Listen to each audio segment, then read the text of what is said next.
And there it is. The Seattle Mariners have acquired right-handed pitcher Luis Castillo from the Cincinnati Reds, and it costs a lot. We'll tell you everything you need to know about the Mariners starter and more on this emergency episode of Locked On Mariners. Colby, hit it.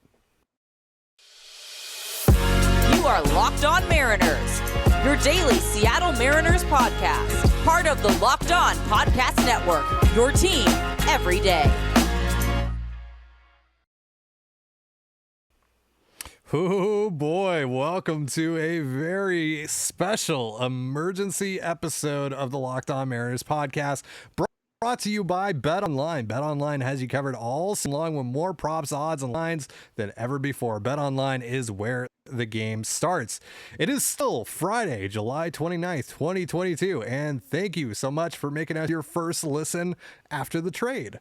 We are free and available on all platforms with new episodes dropping every Monday through Friday. I am your host, Colby Gonzalez, joined as always by my co-host, Colby Ndipo. We cover the Mariners over at InsideTheMariners.com for Fan Nation over on the Sports Illustrated Network. Be sure to follow the show on Twitter at LO_Mariners. Follow Inside the Mariners at Inside Mariners. You can follow me at Dane Gonzalez, that's DaneGnzlz, and Colby at CPAT11, that's CPAT11. Be sure to also check out our Patreon over at patreon.com/Control Zone. We post 2 additional podcasts on there every single week. And again, that is patreon.com/Control the Zone.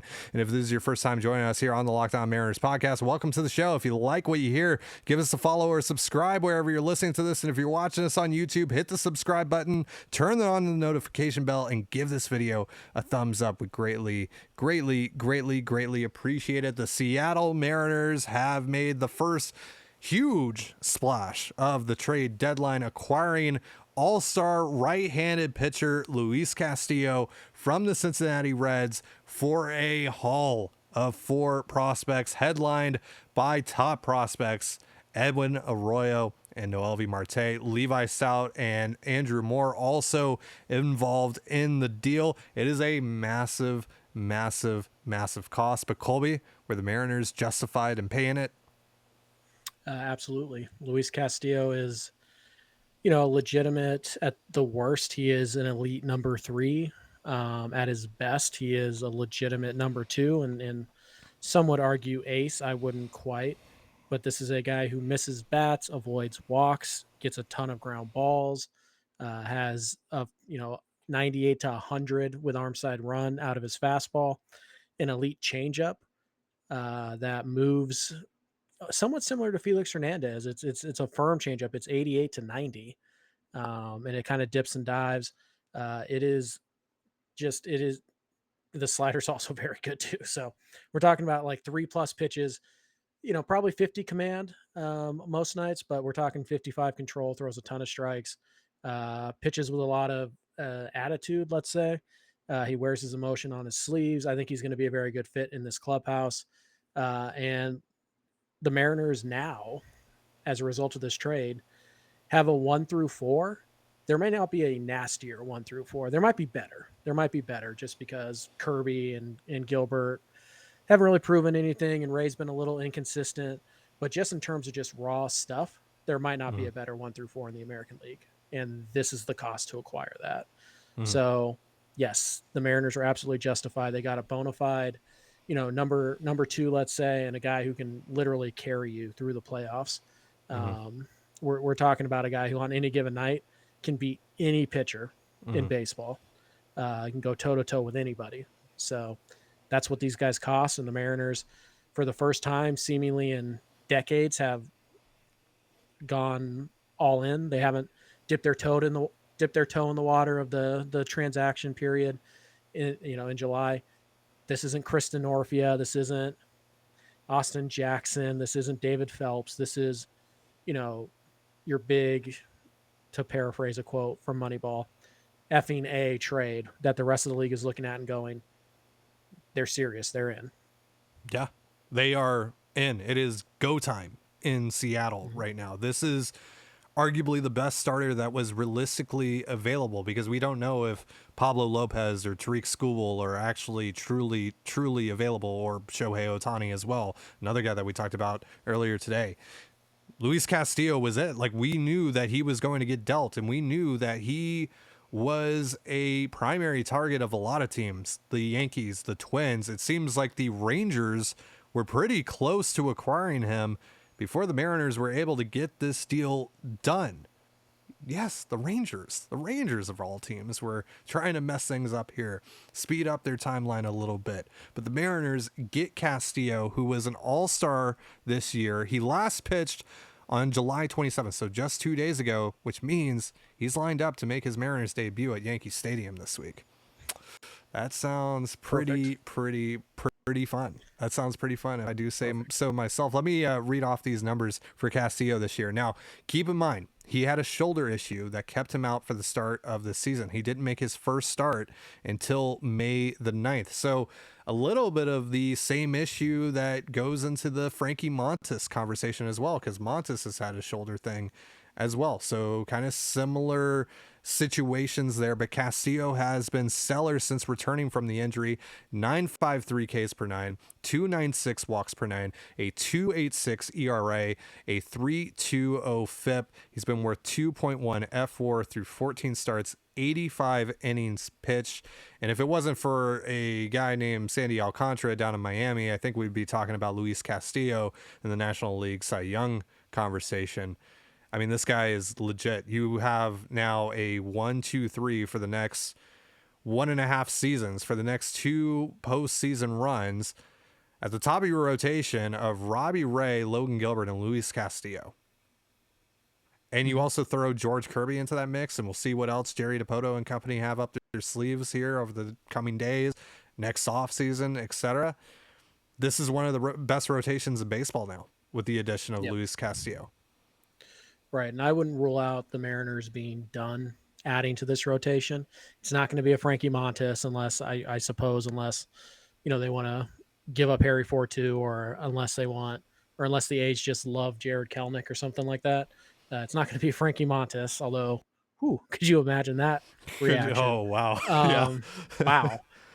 It's not going to be a Montas, but I would expect them to go get kind of maybe it's Jose Quintana, maybe it's Drew Smiley, somebody like that, because they still do need a guy to cover some of Kirby's innings. And honestly, they probably want a guy to bump whoever isn't getting bumped for Castillo out of the rotation as well, and have them around for when Kirby ultimately does kind of have to take a reduced role. So they have the ammo to do that. It's not going to be Montas, but they do have the ammo to still go get guys like Quintana or Smiley. It's probably not Malley. It's Rodon's out, but maybe it is Blake Snell. Who knows? But it's going to be somebody like that. I think they're going to go get a cover our back type of guy, in addition to probably a bat.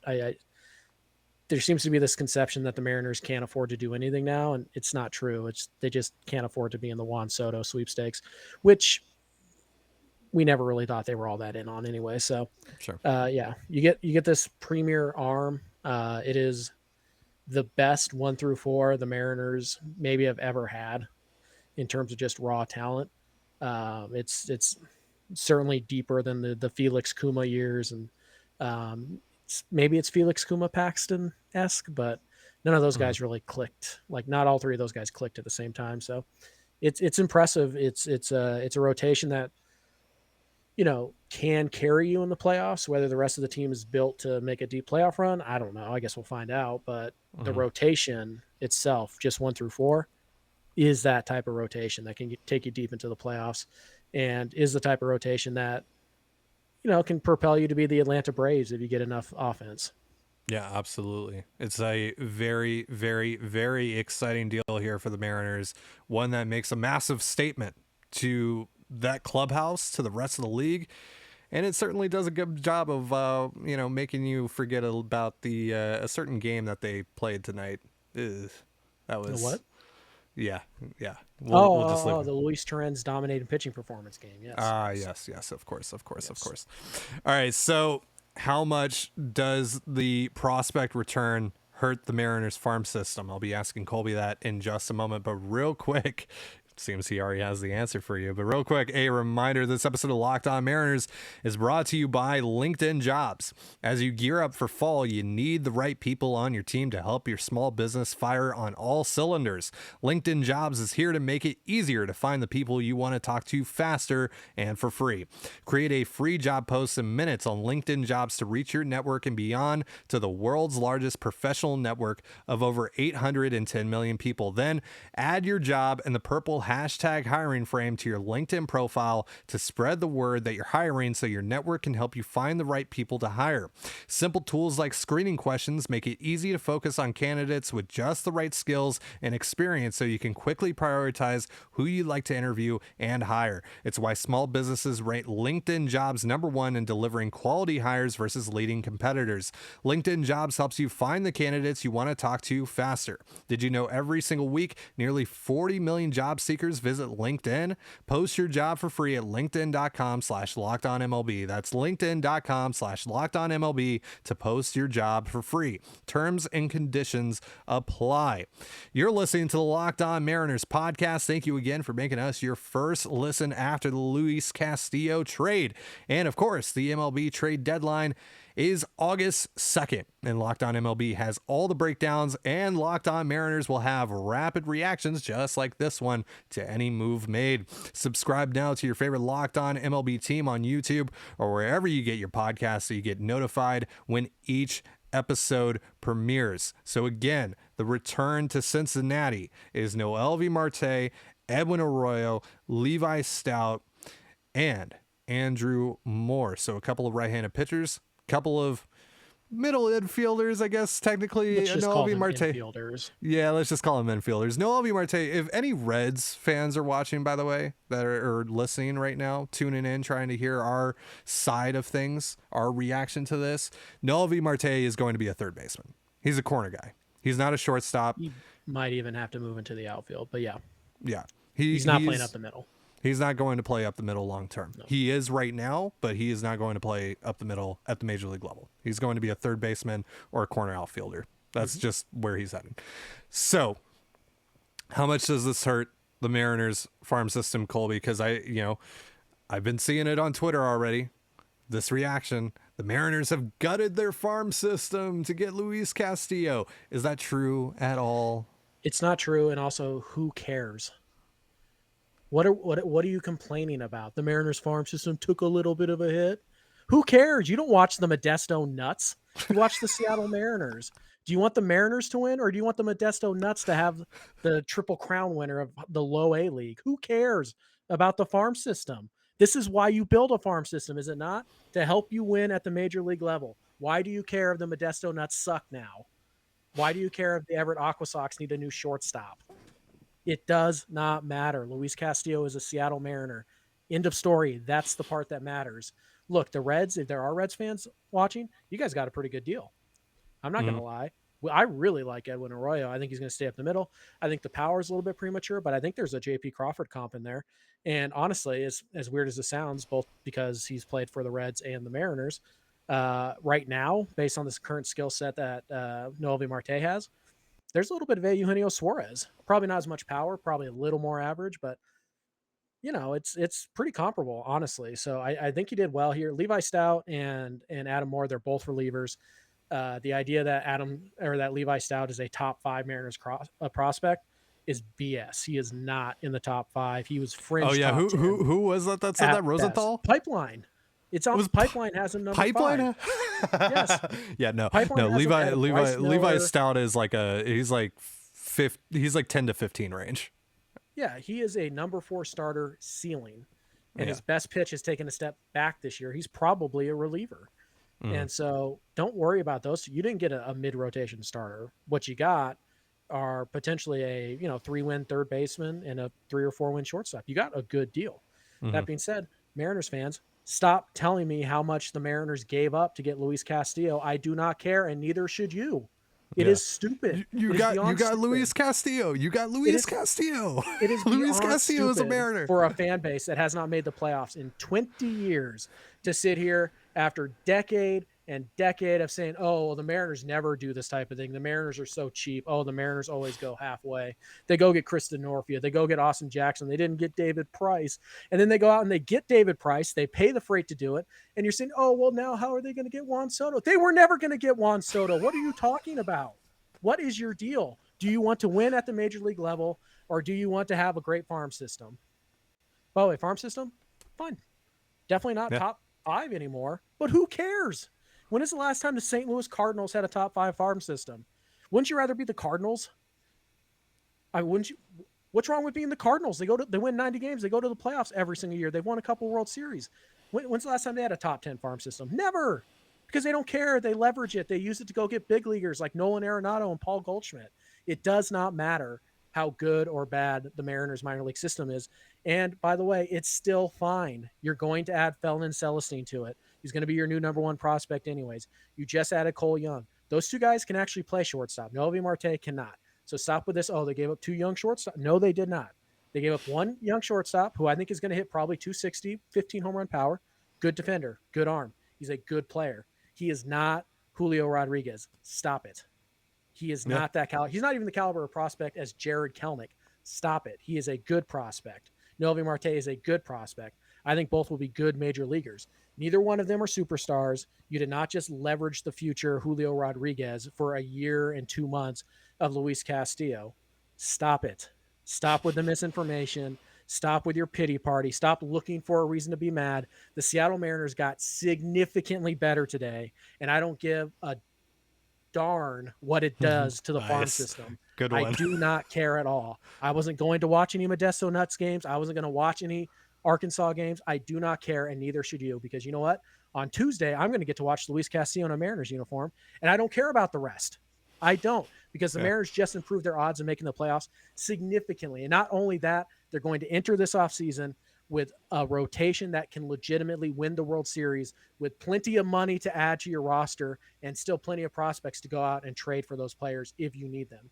Yes, are you probably not going to be involved in the Shohei Ohtani trade now if he was ever going to be traded? Sure. You probably weren't going to be anyways. It does not matter. And by the way, while we're at it, you don't need to give Luis Castillo an extension to justify the trade. The trade is plenty good as is. Stop complaining, celebrate. And if you need somebody to coddle you about the cost of a couple of 19-year-olds you never saw play, I guess go talk to Ty, because I'm not having it. I'm sick of it. What do you want the Mariners to win, or do you want the number 1 farm system? Because you can have both, because the farm system wasn't going to give you anything of impact for the next 3 years. Nothing. And you're saying, oh, no, what do we do without Edwin Arroyo? Who cares? Do you want to win or not? And if the answer is no, then shut up and stop complaining when they don't spend money. And if the answer is yes, then shut up and stop complaining that they paid the freight to go get a freaking ace. What are you complaining about? What are you worried about? Sure. Anyways. But yeah, don't come to me with that either. Don't come to, by the way, let's all like collectively give a hand here to Colby Patno. That was elite. That was elite. Like you came with the fire. It's a late show, late emergency podcast. You brought the fire. I appreciate that. I'm so sick of seeing it on Twitter, dude. I'm so well, sick. I am too. Did they overpay? Now look, Bowden says they significantly beat off the second offer. Who cares? And by the way, Mark Feinstein immediately discredited Jim Bowden, because of course he did, because Bowden doesn't know what he's talking about. Stop caring about Jim Bowden's opinion on anything. Sorry, I had a little bit more left. I don't even know how to follow that up. I don't. Clean like, I'm speechless. I'm speechless. Yeah, that was beautiful. Yeah. That was beautiful. Amazing. Wow. I'm amazed. All right. So you got a guy who has the stuff to contend for Cy Youngs. Like, that's who Luis Castillo is. Like, this is one of the 15, 20 best starting pitchers in all of baseball. And maybe that's even being on the low end right now with how he's performed this year. This is a fantastic player that you just added. You just added again, arguably the top starting pitcher on the entire market that was like realistically available. And yeah, me personally, I like Pablo Lopez a little more. I like Tariq Skubal a little more. But it's it might not have been possible to get either one of those guys. Especially when you look at how much a year and a half cost for Luis Castillo. How much was 3 years of Pablo Lopez going to cost you? How much was 4 years of Tariq Skubal going to cost you? I mean, look at the cost of this. Now, how surprised were you when you saw the cost? Because like when I saw Noel V. Marte, because that was the first report that came out. Divish said, Marte's going in the deal. I was like, okay, that makes sense, right? I expected that. Whatever. But then I also heard Edwin Arroyo had been scratched from the lineup, and then Divish confirmed like Arroyo's going in the deal too. Stout is, Moore is, and we knew that Stout was going to be of interest to the Reds, right? We had heard about, I had been told personally that he was a topic of discussion for them with a Sonny Gray deal back in the off season. He was obviously one of the guys that they could have chosen from for the player to be named later in the Winker Suarez deal. They ended up going Connor Phillips, but yeah. So I mean, this is a haul, and Brandon Drury was not involved in the deal either. It's just Castillo going to Seattle here. So how surprised are you about kind of the structure of this deal? Honestly, couldn't care less. I saw they were getting Luis Castillo, and my first reaction was you blacked out. No, I was just like, ooh, did they get Brandon Drury too? Or Tommy Pham? Like, that was, and then the name started coming out. I was like, oh, okay, cool. But what about Drury? Did they get Drury? Did they get Pham? Yeah. And they didn't. And I was still like, okay, cool. Like, I couldn't care less. Like, I saw. Are you disappointed that they didn't get Drury though? A little, but that to me, that's the only thing that you can complain about in this trade is that they didn't get Drury or Solano or Pham, and maybe they still do. Yeah. Maybe it's just that Drury's market is so big or that Pham's market is so big that they just want to work on a separate deal. Because maybe that guy cost you Bryce Miller or somebody, or Gabriel Gonzalez or something like that. And maybe, the Reds want to check around and see what other guys are willing to give them for Drury. But I was a little surprised. I was hopeful. I wouldn't say surprised. I was hopeful that maybe they got one of those guys in this deal too. But as the names are rolling in, I couldn't care less. Like I like Edwin Arroyo to me, like was a guy that I talked about a ton last year pre-draft. Mm-hmm. That was one of the guys I wanted the Mariners. I talked about mocking him to I think I mocked him to the Mariners in the second round like 2 or 3 times. I love Edwin Arroyo's profile. Could not care less that he's not in the organization. I couldn't care less. So my initial reaction was, we got Luis Castillo. And after that, I didn't care what it was. And so to me, it was, I was sitting there, I was watching the game. I was just happened to scroll through Twitter and I saw the pass and tweet. Like, I just happened to be on Twitter like 19 seconds after Passan tweeted it.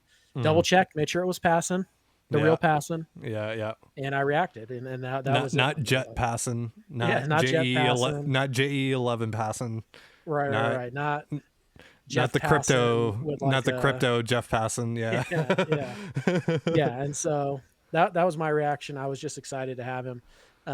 Honestly, my only concern about the package was like, oh, did we give up a major league piece?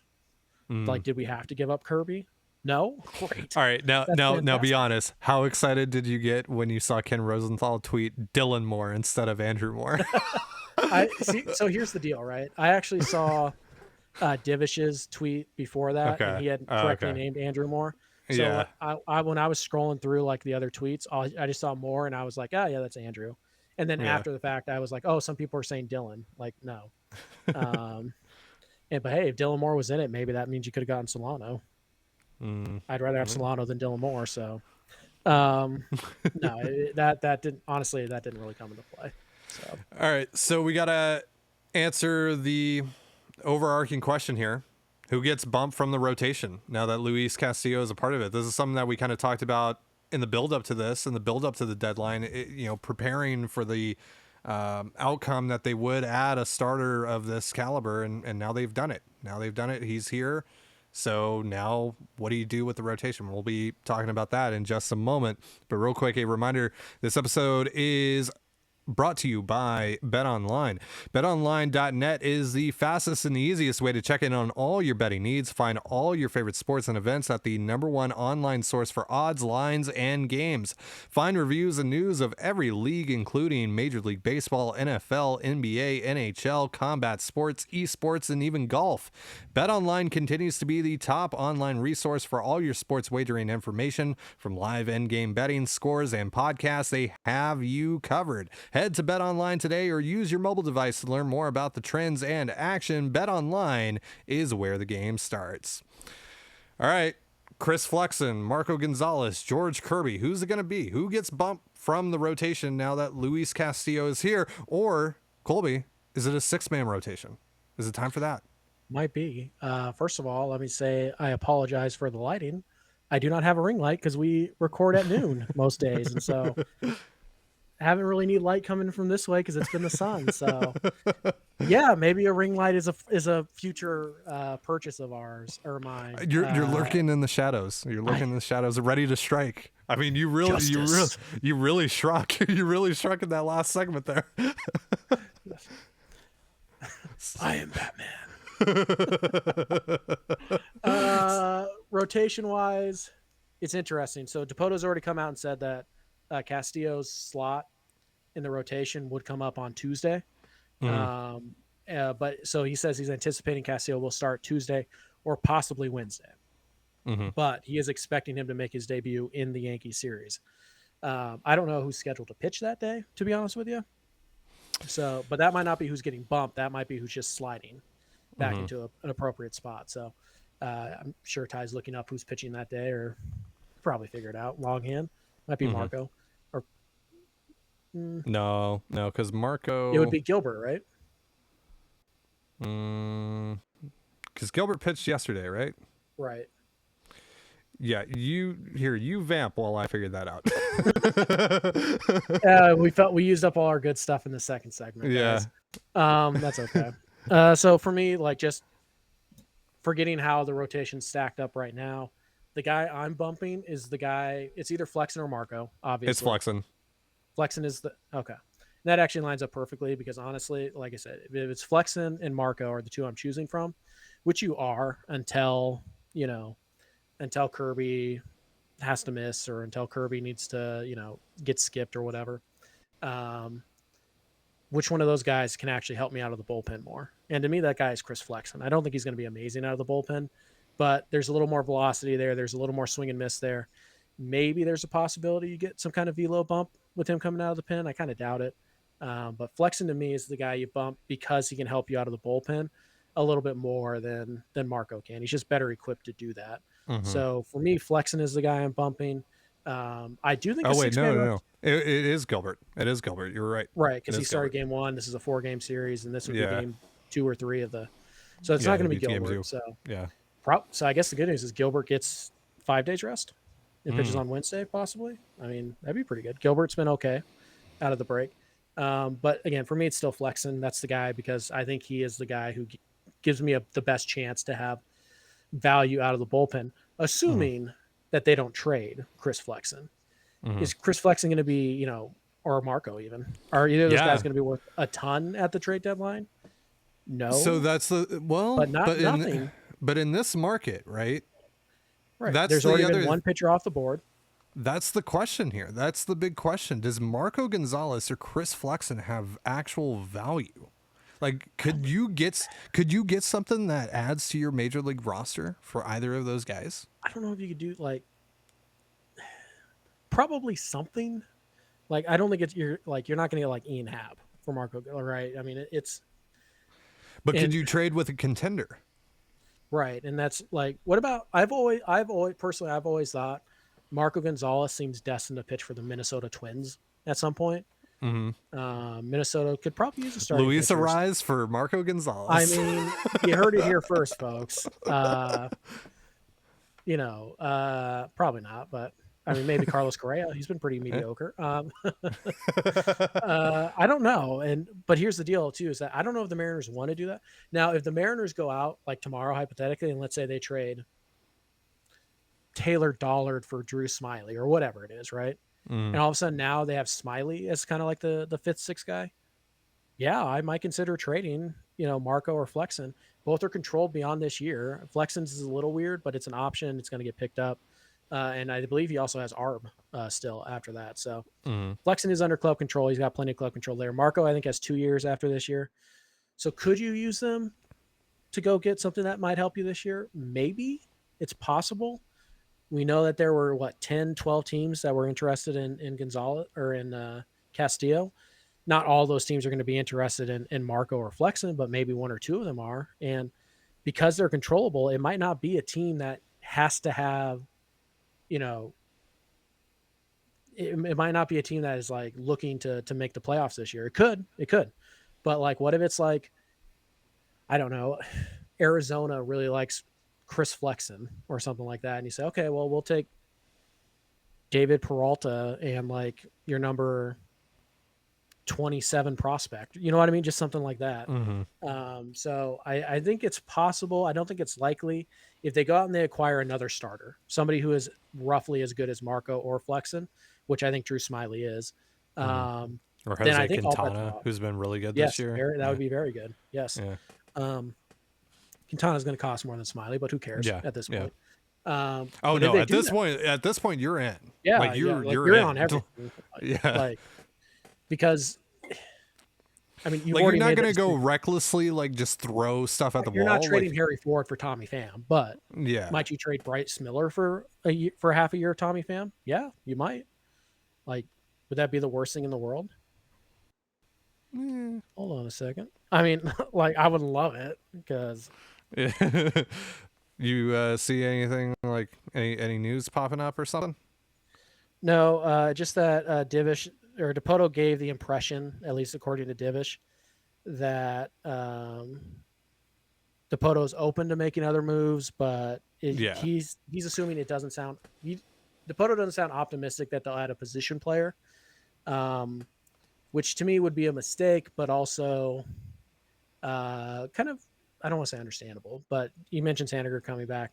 And also remember yesterday where Jerry was like, well, gee, I don't know. Like I don't want to send guys down or I don't want to demote anybody. Yeah. I remember a few months ago where he's like, oh, I don't want to bump anybody out of this rotation. It's got such great synergy right now. It's GM speak. I don't care about that. So we'll see what happens. They got another couple days, but I think it's possible because they still do need bullpen help. They still do need, in my opinion, I would circle back on Nelson Cruz, as this lighting is getting even worse. I don't know what to do. The man in the shadows. Yeah. I would circle back even on Nelson Cruz at this point, because what has Carlos Santana done to continue to get at bats?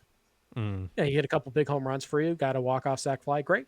You've made your money and then some. Might be time to move on from him. What about JD Martinez? Yeah, that'd be fine. Because honestly, Jesse Winker doesn't deserve guaranteed at bats either. Been terrible lately, and it's the same problem over and over again. So, yeah, I think Jerry's open to it. I think what I would say is that when it comes to position players, I think Jerry's looking for a bargain. So I think somebody like Ian Happ probably is not going to happen now. You never know. But I do think like if like the market just doesn't really form on, for example, Solano and Donovan Solano can be had for Starlin Aguiar, then maybe he does that. But I don't think he's out here like. I don't think he's aggressively shopping Bryce Miller or Harry Ford for a bat, because frankly, there's not a lot of bats out there that are going to be out there that are worth Bryce Miller or Harry Ford in a vacuum. So we'll see. But now remember, folks, though, what did we say on Thursday's episode? Do not believe a single thing that comes out of Jerry Dipoto's mouth around this time of year. It was what, 24 hours ago that Mariner fans were convinced Jerry wasn't going to do anything because of what he said on 710. Yeah. Here we are. They made what literally might be the biggest trade of the deadline. We'll see if Soto gets moved or not. I don't know, but there's a decent chance this is the biggest move of the deadline, and the Mariners made it. So, yeah, when you know, maybe right now it doesn't look too good, but you have what, 4 days now, and the market can change in a heartbeat. So. I wouldn't count anybody out. And like we just kind of stumbled upon here, if the Mariners go get Quintana, if they go get, Drew Smiley, if they go get, I don't know, Blake Snell. Why wouldn't you think about shopping Marco or Flexen? Yeah. But as things stand right now, just kind of get all the way back to the first point. I think I would bump Flexen out of the rotation for now. Wouldn't be opposed to a 6-man. But I think they have quite a few off days in August, so they can kind of maneuver their rotation pretty creatively and maybe get like an extra start or two out of Castillo and Ray and Gilbert by kind of maneuvering around. So, we'll see how it goes. But I think Flexen is probably the guy they bump, unless they just don't want to push Kirby anymore. But I don't see that happening. I think Kirby's probably going to stay in the rotation through August. Maybe they skip him once or twice with the off days, but I think his spot's pretty secure for the next month or so. Oh, we are so close to Chris Flexen becoming Colin McHugh. I can feel it. We are so close. We are so close. All right, fun deal, fun show. It was a lot of fun. Tuesday is going to be a lot of fun with the deadline, and now it seems Luis Castillo's first start in a Seattle Mariners uniform. It is time to get very, very, very excited. This team, it's trying. It's trying. You know, if anything, say what you want about this team right now. It's trying. It's trying to end 20 years of misery with this deal, and hopefully, you know, a couple more here over the coming days. We'll have you covered. You know, if they do anything else that's crazy over the weekend, we'll try to get an emergency podcast out there for you. If not, we'll see you on Monday. But that's going to do it for our show. Thank you so much for joining us here on the Locked On Mariners podcast. For Colby Patnode, I'm Ty Gonzalez. Be sure to give us a follow on Twitter at LO_Mariners. You can follow Inside the Mariners at Inside Mariners. You can follow me at Dane Gonzalez. It's DANE GNZLZ, and Colby at CPAT11. That's CPAT11. You can also find all that stuff in the description of this episode. And thank you again for making us your first listen after the trade. Now make your second listen the Locked On MLB podcast. MLB expert Paul Francis Sullivan brings humor, passion, and unique perspective on every team and the biggest stories around the league. Follow the #1 daily league-wide podcast, Locked On MLB, on the Odyssey app, YouTube, and wherever you get your podcasts, just like us. And with that, unless Jerry and company do something crazy, have yourself a beautiful baseball weekend, and we'll see you on Monday. Peace.